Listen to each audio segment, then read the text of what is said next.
A leader needs to have a vision. So share your vision. Enroll the people you are leading into your vision. We learn about life through questions. Then is everybody intuitive? Isn't that restricting the growth? How do you find that balance? Is it a verb like work to do? How do we progress and work on that? To answer some of these, Mr. Praveen Mankar, founder of Pratibimb Charitable Trust, brings to you Face to Face. This week, we are talking about leadership and teamwork. There's a very famous saying by John Maxwell which goes, a leader is one who knows the way, shows the way, and goes the way. So, sir, my first question would be, what defines a good leader? You already defined. The saying? Knows the way, shows the way, goes the way. That's the answer. Okay. So, and is there any particular leadership style which is better than the other? Style doesn't matter, it is situational. Depends on what is your vision, what is the path, and who you are leading. Okay. So, but does that mean that anyone can become a leader? Anyone can become a leader. We assume that leaders are born. Leaders can be trained. It's a skill. Okay. And if it is a skill, it can be honed by practice. But we normally notice that youngsters sometimes have this streak of leading people. I mean, in the sense that they're not too comfortable working under instruction or working under someone. Yes, you are right. Some people have that innate ability. Yeah.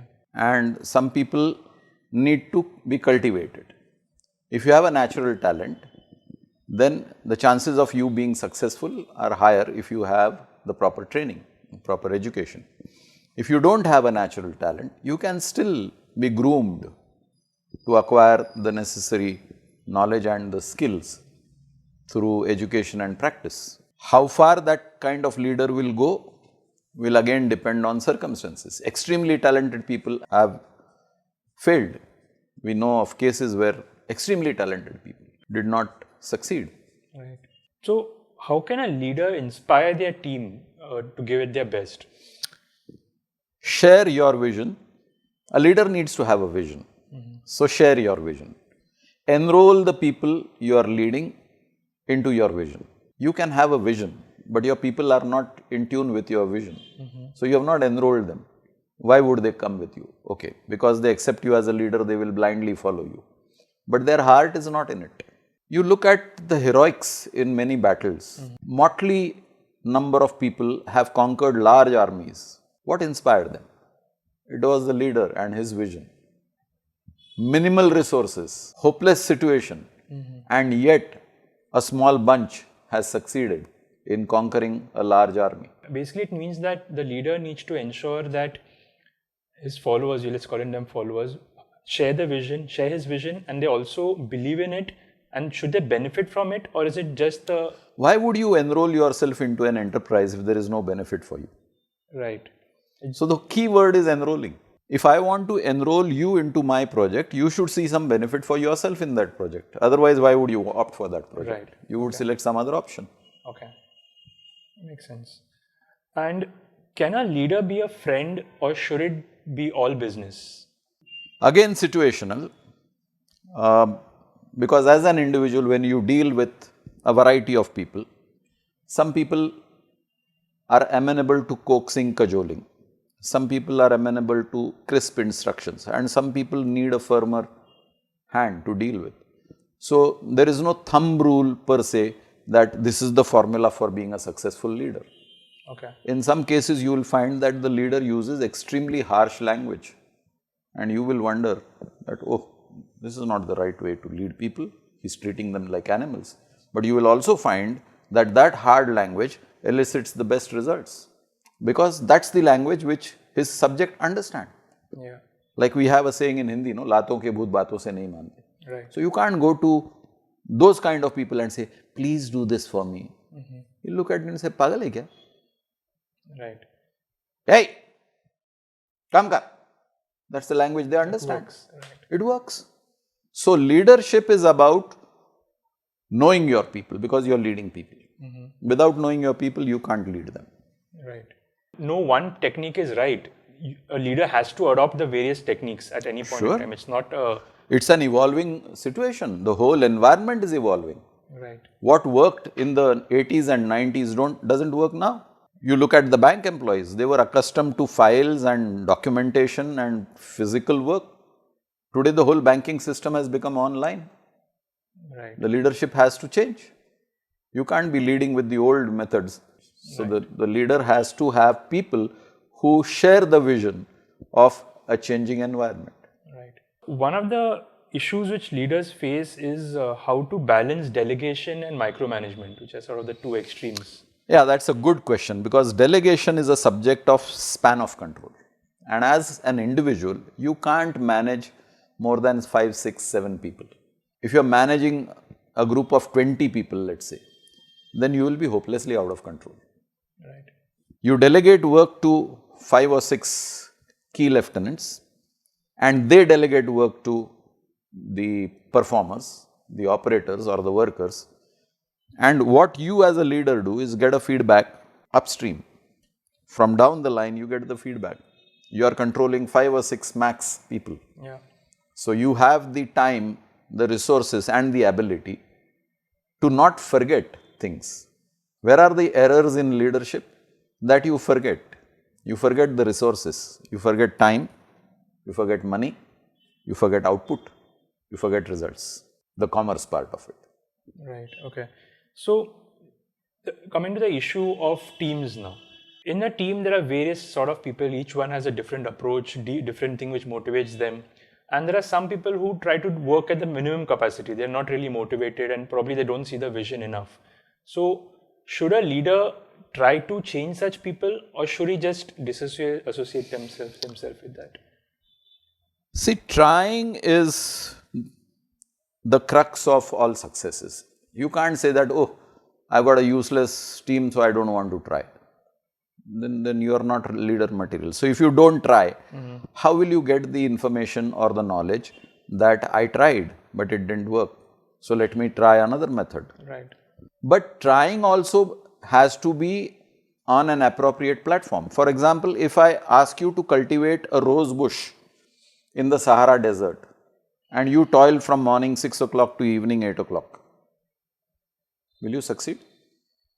No. Because the environment is not right for the rose bush.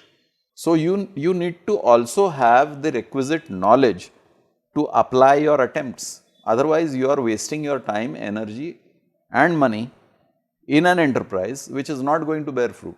So, continuing with the concept of team, so they say that the chain is as strong as the weakest link. So, let's say someone is just starting their career. So, as a team member, what is the correct approach in order to be a good team member?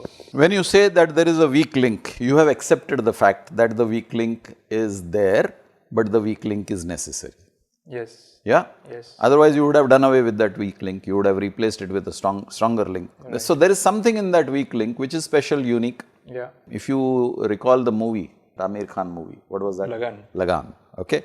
There was a man with a polio hand. Yes. Weak by cricketing standards, but he had a special skill. Yeah. He was part of the team. Now, as a fielding member, not a very happy situation for any captain to where do I locate him? But he had utility. So, I have to manage that weak link for his strength and not for his weakness. People try to focus on the weakness and try to change the weakness. In the process, they forget the strength and they don't utilize the strength of that weak link. Right, that's true. And so, one final thing which I want to touch upon is there is something about some people which sort of attracts you to them in terms of you want to follow them automatically. It's not necessarily that they have done a lot for you or they've probably shared their vision. It's just that you want to work for that person and follow them. So, it sort of gives me a feeling that it's more got to do with people skills and vibes or something like that which makes a leader and not just something which is learnt in the classroom. It's a combination of all these things. Why would anybody want to work for you unless there is something in it for that person? So, there is something in it for that person. There is a selfish motive, interest, knowingly or unknowingly. There is something called idol worship. I follow a leader because I have a vision about my leader and whatever he is doing is right. I may not know what he is doing, but I have a belief that whatever he is doing is right, so I follow you. And the third word which you used was vibes. Vibes is an important factor which we don't understand because as human beings we don't deal with energy. Every human being is emitting energy. People call it aura. Yeah. What is aura? It is electromagnetic waves which come out of your body depending on your body structure. When I say body structure, I am talking of purity of your body structure. The purer you are, the less is the hindrance for the electromagnetic waves that are there in your body and the waves emit. It's like having a glass which is coated with chalk and you are trying to pass a torchlight through that glass. What you see on the other side will be a very dull picture of light or a glow. You clean that glass, you remove the chalk and you flash that torchlight. It is as if there is no barrier. Right. The light will be as powerful as if there is no glass in between. So your cells are the barrier for your electromagnetic waves.